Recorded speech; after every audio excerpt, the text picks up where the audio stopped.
Actress Annette Bening was originally cast as Catwoman in Batman Returns.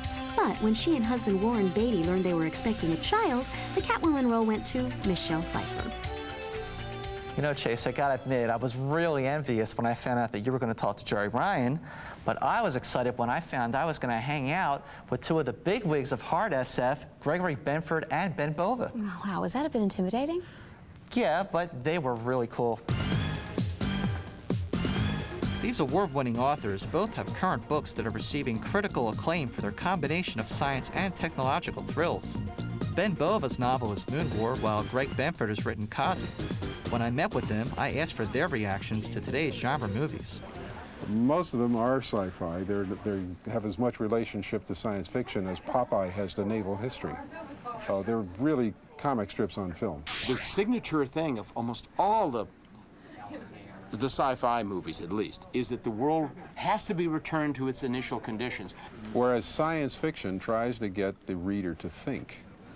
It challenges your assumption. It tells you things are going to change, whether you like it or not. The changes may be good, they may not be good, but things will change.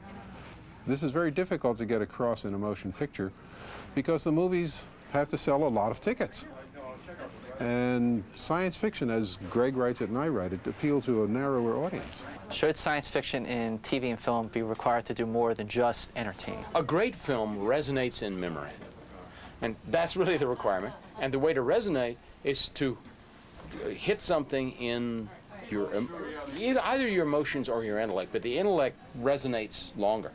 And that's how to truly carry something. Casablanca resonates with people emotionally, but 2001 resonates intellectually, and they will both live a very long time. I've got a gripe with many of the big films, including Star Wars and many others, where the message they're giving you is science is bad. Scientists are either incompetent nerds or mad egomaniacs. You know, here's Luke Skywalker is trying to save the universe, and he's coming in with his little attack plane. Why they need wings in space, I don't know, but, and what's his name? Alec Guinness whispers in his ear, trust the Force, Luke. Yes. Puts the computer aside and bombs on intuition. Now, I know guys who've bombed. Intuition doesn't do it. No. You use the computer. Okay, it's obvious that you're not crazy about science fiction films, but what about sci-fi TV? Not much better. I think Gene Roddenberry understood science fiction and used it for his own purposes. There were stories he wanted to tell on television that he couldn't do at that time. The networks didn't touch certain taboo subjects. But when you cast them a few hundred years in the future, then you could talk about racism. My problem with Star Trek from the beginning was it was basically Hubert Humphrey in space. I mean, almost everything in the end was, what we have here is a problem in communication, you know. Unfortunately, that ain't true usually. The UPN, Deep Space Nine, Voyager, or Babylon 5, you had a chance to see any of those? I've seen them from time to time, you know. It's apparent that these guys believe if you want thinking science fiction, you better skip the movies and turn off the TV. Science fiction literature is the way to go.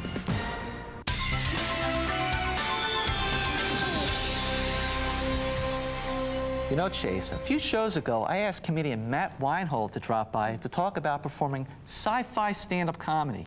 Now, he was so much fun that Matt's returned to share part of his routine called Balancing Geekdom with Real Life.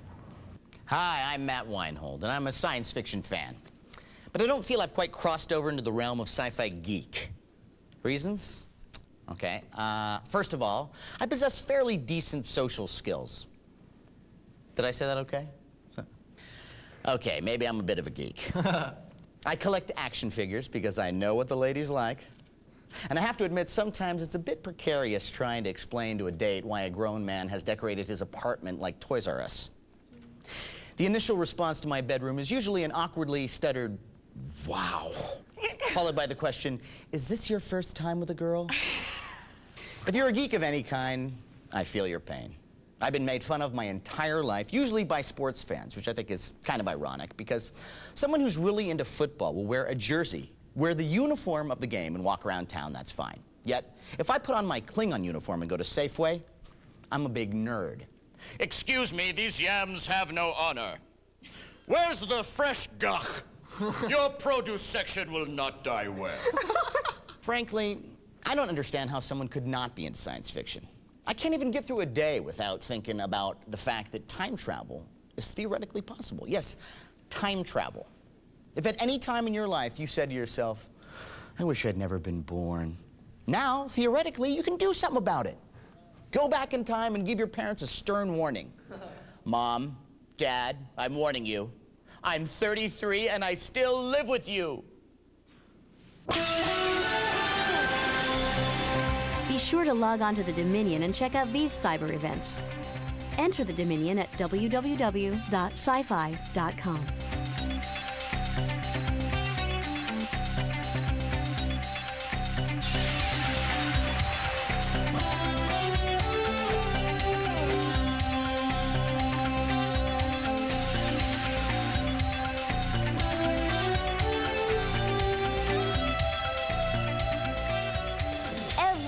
Scott and I search high and low. To the ends of the universe, it seems like. Just to bring you the coolest sci-fi stuff around. So here's our sci-fi best bets for this week. Put that in your pipe and smoke it. Godzilla isn't the only lizard taking America by storm. Gex the Gecko may not be king of the monsters, but he sure knows how to whip that tail in his new video game, Gex, Enter the Gecko. Gecko chop, baby, yeah! Voiced by comedian Dana Gould, Gex wisecracks his way through bizarre alternate worlds as he tries to keep his arch-rival Rez from taking over the cable TV industry. Midway's Gex, Enter the Gecko is currently available for PlayStation, with a Nintendo 64 version due out this summer. Extra, extra! Read all about the Lost World Expedition in the Daily Gazette! For those who prefer sci-fi you can enjoy with your eyes closed and your feet up, you're going to love the Alien Voices audio series. Featuring the unique vocal talents of Leonard Nimoy and John Delancey, Alien Voices brings you fully dramatized versions of classic science fiction, each with an ensemble cast of sci-fi stars. If the Morlocks are your servants, they are not to be feared. They are to be kept at bay, but not feared. Each Alien Voices audio novel runs about 2 hours, costs about $20, and can be found at your local bookstore. And those are this week's best bets. Well, that's all we have time for this week. But I promise we'll return next week with lots more sci-fi entertainment. We'll see you then.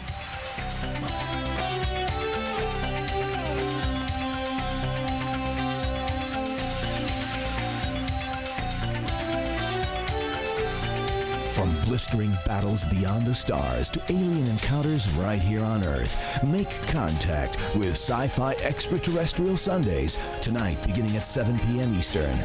Now, probe the outer limits of our universe on Inside Space next.